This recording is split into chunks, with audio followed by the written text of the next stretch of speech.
look at this panel, and this, look at these panels. How can you still sleep on Black Clover after looking at all of this beautiful artwork? Yeah, that is right. I don't know if you guys heard, but the Black Clover manga is currently on a 3-month hiatus, and that kind of inspired me to make a video about Black Clover, because I do still think that Black Clover is treated kind of as a black sheep of anime and manga. But yeah, me personally, I love Black Clover, the manga especially. I truly do think it's one of the best, if not the best, new gen like battle shonen anime. In my opinion, it's definitely better than My Hero Academia, Boruto, and I don't know, Jujutsu Kaisen maybe.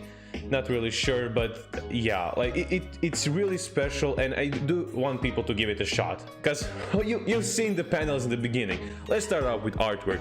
The manga is really beautiful. Like Tabata Sensei really, like, week from week has basically given us amazing manga panels, just pop and make your eyes come shut basically. But yeah, the artwork is amazing. Not even that, the paneling and everything, the action scenes, like when there is a need of a big like spread for like a big emotional scene, like it's there. Everything is just so basically perfect. Like, you know, if there is like a high action scene, like the speed lines and everything, they just flow so perfectly. Like the action is not hard to follow at all, and in general it's like a highly detailed manga, and it's beautiful.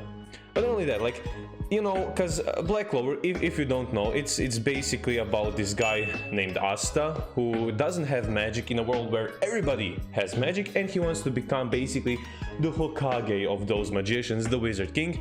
Pretty simple, right? Yeah, and that's because the reason why I think Black Clover is the best kind of new gen battle manga shonen is because it takes all of these basic shonen tropes and just executes them to perfection.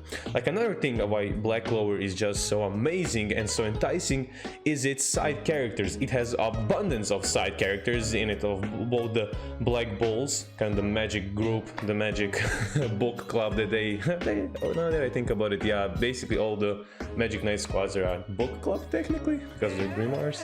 Anyway, they all of them are extremely nice. Like, you know, usually in anime, especially the shonen anime, you know, you have the big main fight, and then you have a bunch of, you know, small fights where like smaller side characters fight and get their characters developed, and you know, usually it can be annoying. But in Black Clover, no, not at all. Every time they like come on screen, like maybe I don't know, like Luck or someone battles a demon or something on the side, I'm like rooting for them, like you know, I'm there for like both, like Yuno, Asta, like it doesn't have to be just the main characters. I love all, even the side characters, you know, Big Mommy Vanessa, when she has a fight on the side, I'm like fully invested. Even the poison guy, I don't even know his name, I like seeing him fight and everything. But yeah, so like side characters, they do get a lot of development. Like in the beginning, each of them get their own arcs to kind of, you know, like every arc has like 2 or 3 of them where they get developed, and you know, and some like do have more screen time than the others,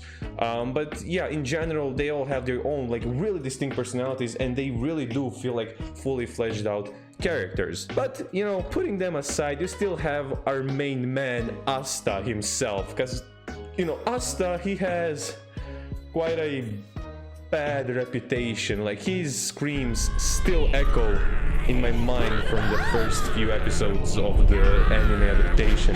It's honestly abysmal. But in the manga, not so much. Like, even in the anime, like, he develops quite a lot. He goes from this like kind of not really optimistic but hopeful, you know, naive guy thinking that someday he will get his grimoire, get his chance to become a Magic Knight and then a Wizard King, and then just to be met with a cruel reality that he might not be, but then he gets a power that allows him to battle like the strongest magicians, but in the end he still has a huge disadvantage, has to work around it. So like after all this time, like he finds kind of, you know, he basically makes his disadvantages advantages, and also has to be careful that his advantages don't also cost him. And then he also, you know, gets through a lot of stuff. A little bit of a spoiler here, but like there's this part where he gets both of his arms broken, and that pretty much immobilizes him, makes him like 80% 80%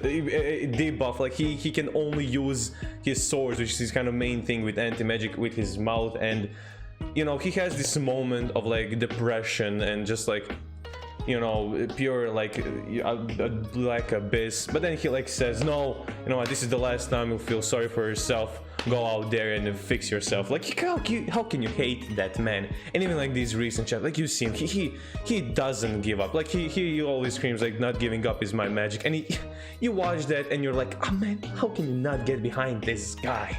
But yeah, even that, other than him, like of course Big Daddy Yami, who cannot love Yami. He's just Yami. He's like the protagonist who's already passed through all of the, like he feels like he isekai'd from another shonen anime into this one. It's just so funny. And of course, best girl Noelle. I don't want to hear any more arguments. Noelle in her mermaid outfit, I will start throwing hands if anybody tries to touch her. And then, other than that, yeah, the story is rather simple. You basically have this first off, like, oh, I'm so sorry, this huge like first arc that culminates in this amazing war arc, and in the end of the war arc you discover like that there was a secret villain working behind the scenes, and then kind of that villain also, not him necessarily, but his race, I guess it's the devil, like it's the demons. You could have guessed, like, yeah, it turns out the demons were kind of, you know, they're working behind the scenes the entire series, and then now they are the main villains. And currently Black Clover is entering its final arc. That's why Tabata Sensei took a 3-month hiatus. That's why the manga is currently not coming out. And yeah, that's why I kind of got inspired, because I want to talk about Black Clover. I talked about it a couple of times on this channel, but I do think that this is a really underrated series. Like, even though it's extremely popular, still think that people are giving it hate for no reason. Even comparing it to the anime is also quite amazing. It's rough at the beginning because it's all very fillery, but as you go through it, it gets like so much better. The basing gets pretty much perfect, honestly, and the adaptation is amazing. Like, by the time you enter the Elf War arc, it's like an amazing adaptation. I would still recommend you to check out the manga if you like reading manga, that is. If not, then just watch the anime. But yeah, try to experience the story. It is really amazing. Also, anime has, every opening of the anime is somehow a pure banger, like pure banger. I don't know how they managed to do it, but bro, it's just amazing. But yeah, like that's why I want you to check out the manga, especially since, you know, like really, like week from week, like these mangaka in Japan like are like working their butts off to bring you like these amazing stories and draw them, like, you know, and especially like Black Clover, it's like extremely detailed. I hope that has assistance. I'm pretty sure he does, but even still, it's like a huge workload. Even like past few chapters were like 7 pages long and everything. So I do hope the manga manages to finish. Like, I don't know if it's gonna finish in a year or 2 years. I don't know. There are a lot of mangas ending currently, but yeah, like Black Clover, I guess is gonna be one of them. Gonna be super sad when it actually ends. Coincidentally, anime is also on a hiatus, so if you wanna catch up with both anime and manga, you have this nice kind of 3-month period to do so. But yeah, if maybe you don't wanna catch up to Black Clover, you're already caught up to it, and you want another anime to fill your time in that time period, I guess, you can check out this video where I talk about Summertime Rendering, my personal favorite current anime alongside Spy X Family and Kaguya-sama. Please check out this video if you want. But other than that, thank you guys so much for watching this video, and I hope to see you in another one. Stay strong, guys.